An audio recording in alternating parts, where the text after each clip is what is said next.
This QDS video will review all the options and features available in SkipEdit check reports, which record the outcome of skip and edit elements and then create one from a sample questionnaire. SkipEdit check reports are a tool you can use to test your skips, edits, or calculated variable results. Just like in preview mode, results are based upon test values that you set up in the Design Studio under Default Test Options or on Data Element Test tabs. See the preview tutorial video to learn about setting default test options. This video will take a closer look at setting values on the Data Element Test tabs. Under SkipEdit Report Build Options, you can tell QDS to run this report for your entire survey, a single skip or edit, or a highlighted section. You can also select the test interview method such as CAPI or ACASI, and similar to preview mode options, you can specify the test interview date. You can also tell QDS to ignore preceding skips or edits, which is only applicable when running a single element or highlighted section. This can be very useful if you want to test something late in the survey, but results using that option should be interpreted with care, as it can result in impossible scenarios.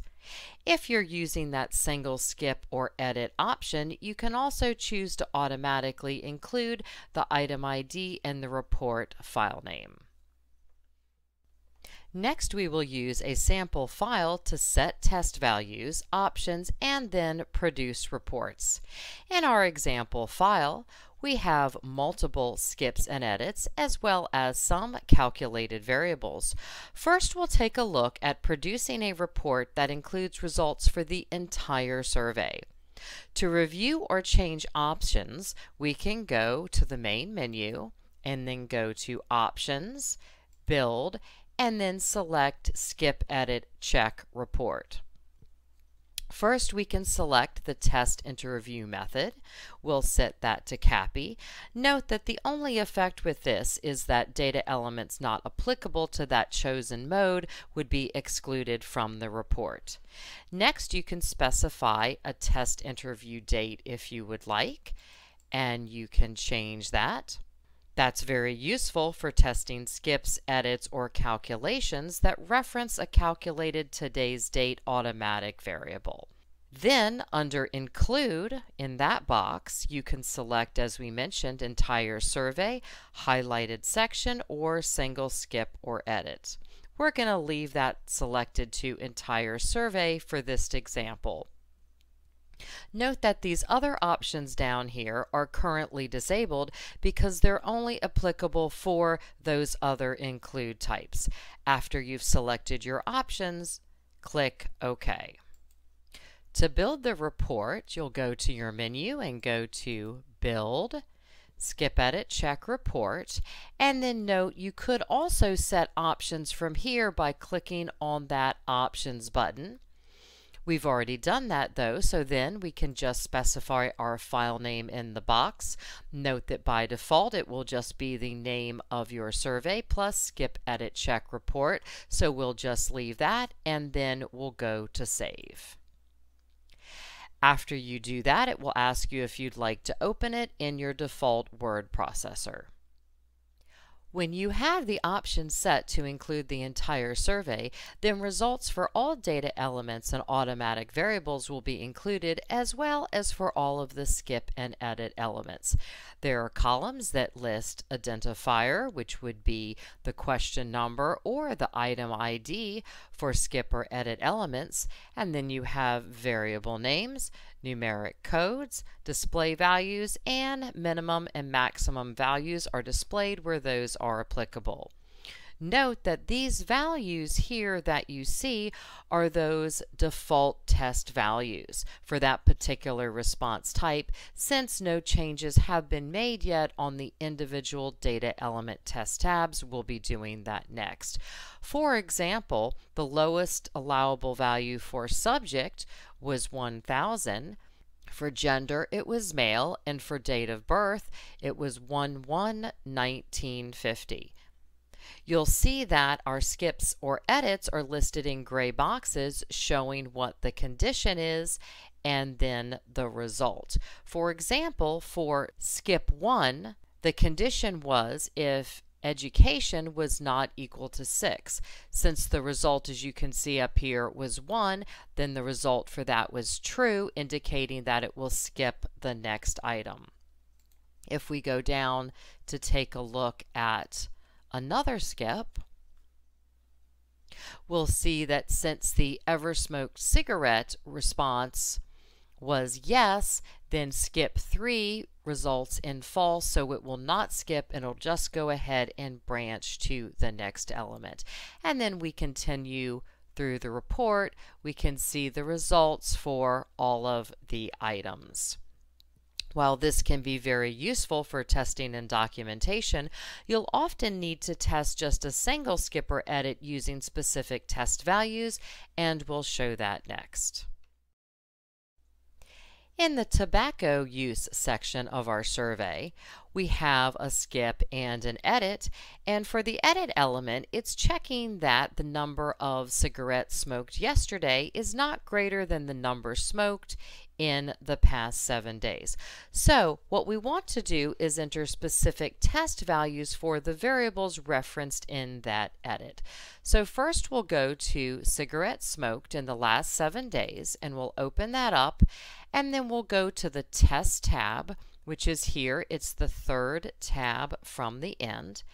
And then for this, under the in test mode set response to box, we're going to change it from the default, which was minimum value, to specify.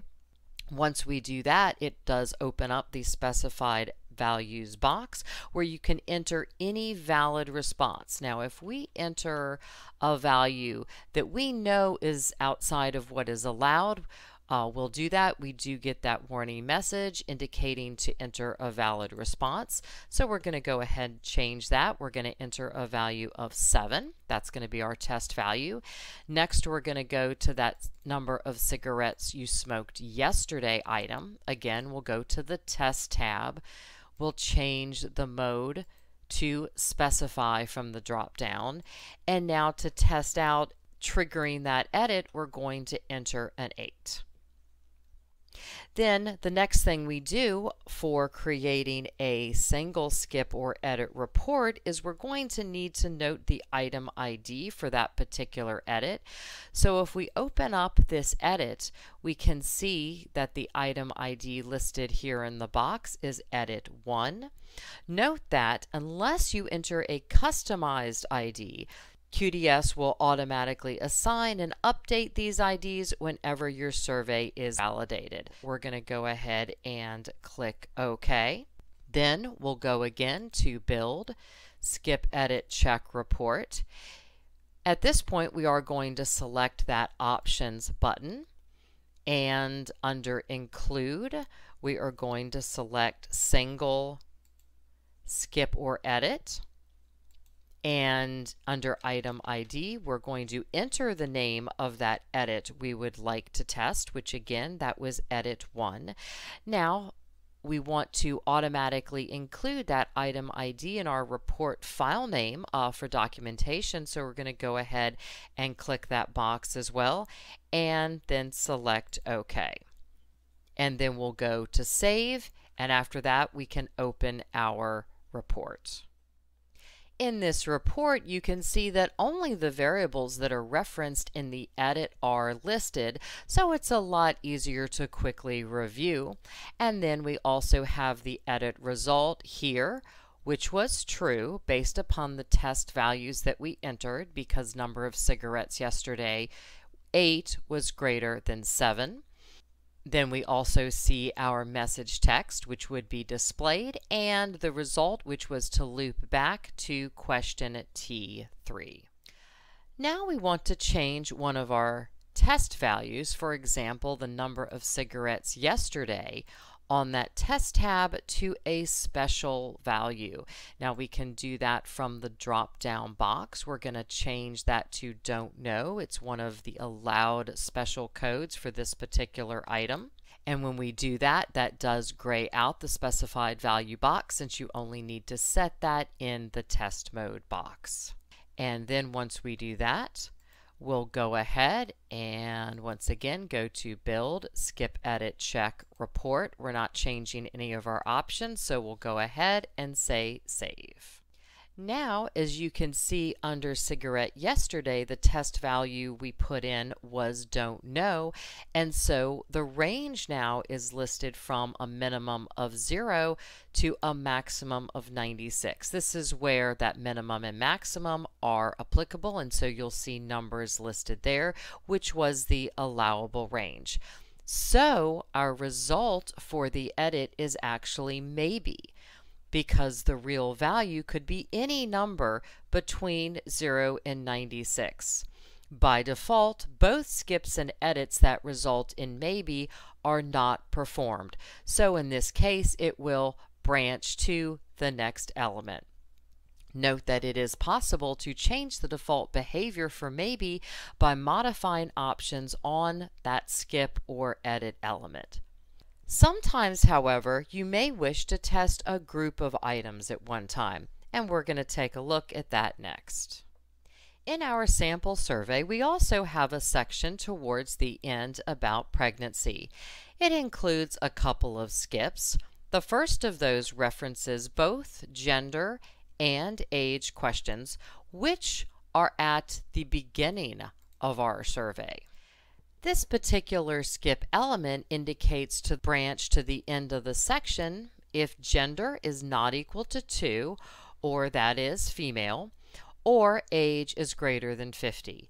Using a SkipEdit report is a great way to test this skip since the variables referenced are so much earlier in the survey. To set up what we would like to test, we'll need to go up and set custom test values for both gender and age. First, we'll go to gender and then the test tab. The default was set to male. We're going to change that to female. Then we want to change age, but we can see that it is actually a calculated variable, and if we open that up, we can see it is based on date of birth and today's date. So we need to go to the date of birth item and then the test tab for that. Just like with the numeric item, the default is set to the earliest allowable value. We're going to change that to specify, which opens up the specified value box where we can enter year, month, and day separately. We're going to go ahead and enter in values for those. After we're done, we'll click OK. Then we're going to go back down to the pregnancy section, and we're going to go ahead and highlight it. We'll go to Build, SkipEdit, Check, Report. Once again, we do want to go to Options as we're going to change Include to the highlighted section. We've already updated our test interview date. Remember, that will be used for today's date in the calculation of date of birth. Again, we're going to save and open in our word processor. Here we see that this report is listing today, gender, date of birth, and age because all of those are involved in that first skip. So it's listing both of the skips as well as all of the elements that we highlighted. We can see that this first skip with an ID of skip 4 resulted in false because we set our test values to be female with a calculated age of 29 based again on those test values we entered for date of birth and the today's date that we set under options. The second skip, note that has an ID of skip 5, also resulted in false based on the default value on the test tab, which was 1 or yes, so it will branch to the next elements. These reports are a great way to check and review complicated skips, edits, or calculated variables because all the data is in one place for review. That's all for this video, but to learn more about automatic variables, skip or edit elements, see QDS Online Help or other Design Studio videos.